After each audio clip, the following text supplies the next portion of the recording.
There are approximately 321 million cubic miles of water on this planet. And somewhere in the darkness of just one of them, the Baltic Sea, there may be something that should not exist. Or perhaps the most terrifying possibility is that it does. For more than a decade, a strange object has sat on the floor of the Baltic Sea. A 60-meter structure, circular, angular, and according to some of the people who have seen it up close, alive. But here's the strange part. While the internet has spent 15 years arguing about whether that object is a rock, a UFO, or an elaborate hoax, the Baltic Sea itself has been quietly producing another anomaly.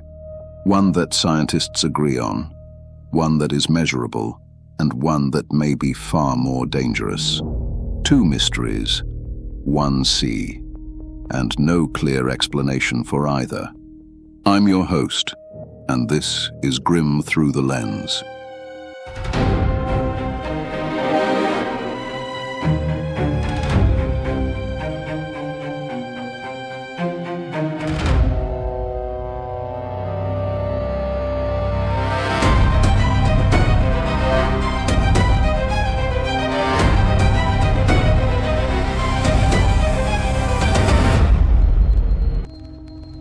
The story begins in June of 2011. A Swedish exploration team called Ocean X was scanning the seafloor of the Gulf of Bothnia between Sweden and Finland.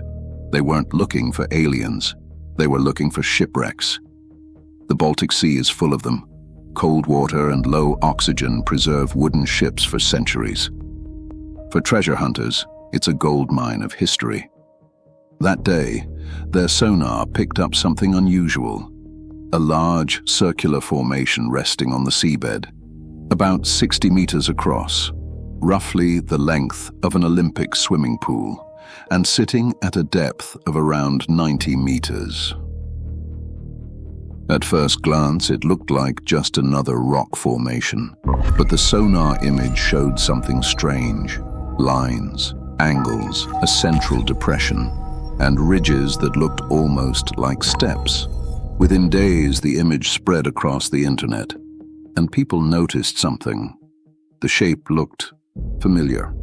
To many observers, it resembled the Millennium Falcon from Star Wars, a circular craft with geometric structures built into its surface. Tabloid headlines exploded. Crashed UFO discovered on ocean floor. Suddenly, the Baltic Sea had its own Roswell, but scientists were far less impressed. Oceanographers quickly pointed out a problem. The sonar equipment used by the Ocean X team wasn't particularly precise, and sonar images can be misleading. They exaggerate shapes, they create shadows, they turn ordinary rocks into strange structures. Hanuman Singh from the Woods Hole Oceanographic Institution looked at the image and called it virtually useless for identifying an undersea formation. Another researcher suggested the formation might simply be a drumlin, a mound of sediment deposited by glaciers during the last ice age. The Baltic Sea floor is full of them.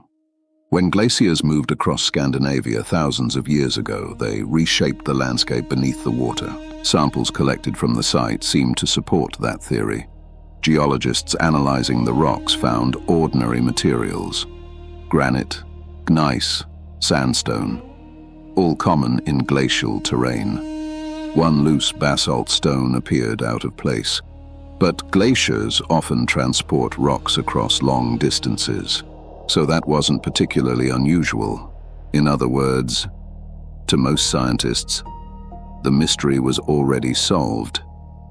Just another rock formation. But the man who had actually been down there disagreed. Dennis Orsberg, one of the founders of the Ocean X expedition, and one of the few people who has physically explored the anomaly.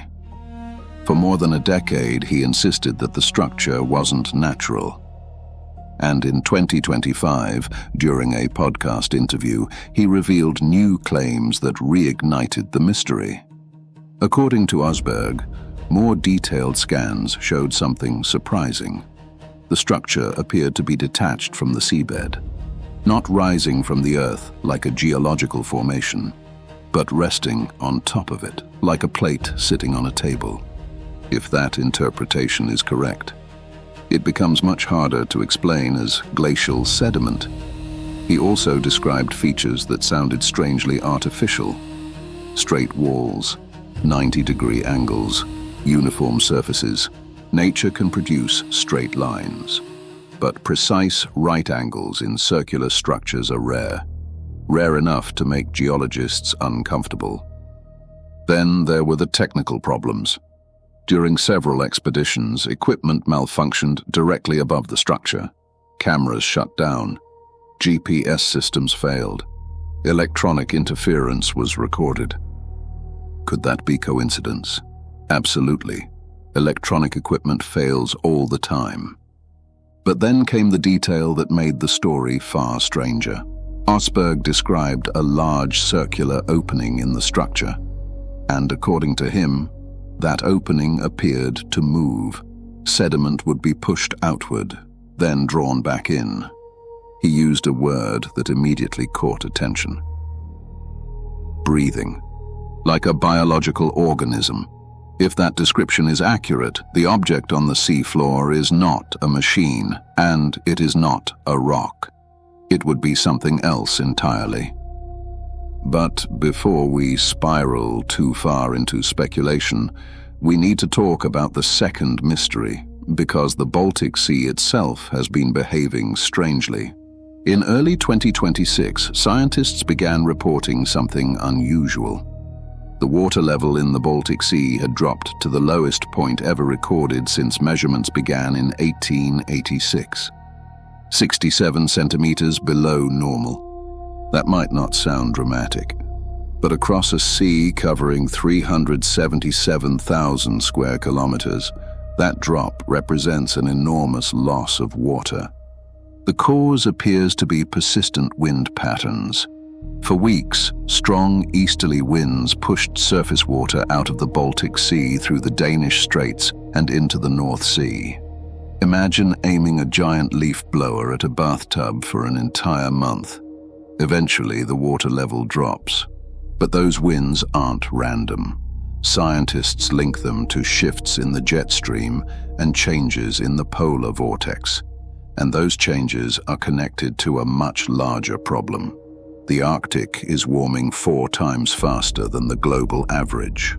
Climate change is literally rearranging the atmosphere, and the atmosphere is rearranging the Baltic Sea. The consequences go far beyond water levels, because beneath the surface, the Baltic Sea has another problem: dead zones. Areas where oxygen levels are so low that most marine life cannot survive. These zones form when nutrient pollution triggers massive algal blooms. When the algae die, bacteria consume oxygen as they decompose the organic matter. Eventually, the water becomes toxic. The Baltic Sea contains some of the largest dead zones on Earth. Occasionally, oxygen-rich water from the North Sea flows into the Baltic and restores balance. Scientists call this a major Baltic inflow, but these events are rare and unpredictable. Researchers describe the chances of a successful inflow as being like winning the lottery several times in a row. Meanwhile, human activity is adding another layer of damage. A recent study found that the turbulence created by large ships is literally reshaping parts of the seabed. Propeller wakes stir sediment from the ocean floor. Over time, the repeated disturbance creates depressions and scars, thousands of them. In some areas, the seabed is being gradually carved apart by shipping traffic. So while the world debates mysterious sonar images, the Baltic Sea is undergoing dramatic change. Water levels are shifting, dead zones are expanding, and the seabed itself is being altered.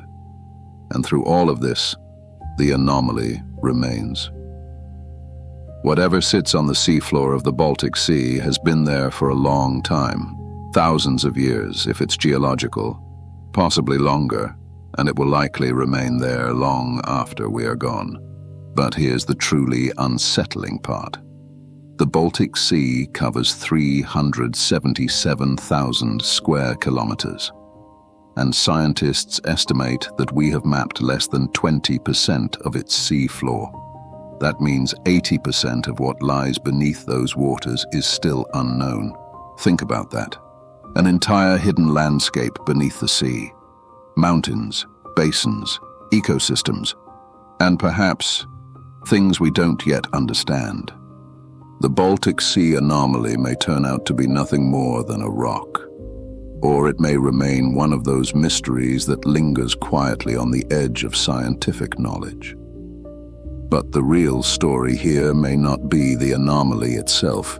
It may be how little we know about our own planet. We send robots to Mars, we map distant asteroids, yet vast portions of Earth's oceans remain unexplored, and somewhere down there, 90 meters beneath the surface of the Baltic Sea, something is still waiting. I'm your host, and this is Grim Through the Lens. And remember, the most terrifying mysteries aren't the ones we can't explain.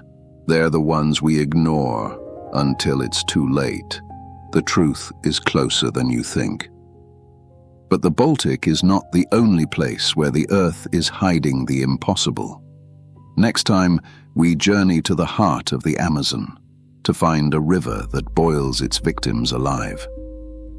Stay curious, stay grim,